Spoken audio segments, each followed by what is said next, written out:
ЕУ автобусот денеска ја продолжи посетата на руралните средини во државата. По вчерашната посета во село Истибања, денеска делегатите од Европската унија ги посетија жителите од општина Зрновци. На средбата тие разговараа со жителите од оваа општина со цел и тие подобро да се запознаат со работењето на државите од Европската унија за искористување на фондовите од ИПАРД програмата и останати програми на Европската унија. Градоначалникот на општина Зрновци на денешната средба ги истакна проектите кои се реализираат со помош на Европската унија во оваа општина. Ние во овој момент имплементираме еден проект заедничка соработка, тоа се вика меѓугранична соработка со Република Бугарија, односно општина Белица, и се однесува на обновливи извори на енергија.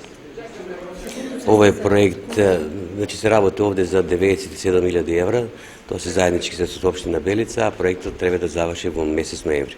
Меѓу останатите представници на Европската унија беше присутен и амбасадорот на Република Бугарија во Македонија.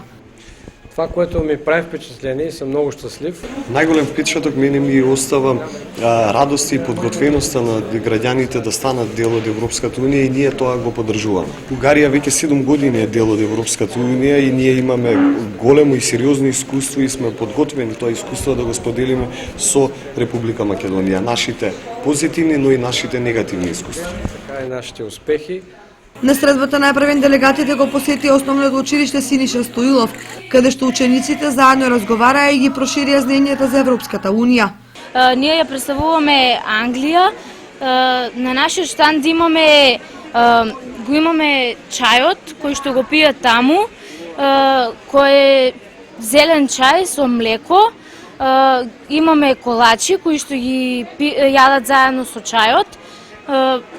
И овде е и кралското семејство, исто така и народната носија на Шкотска.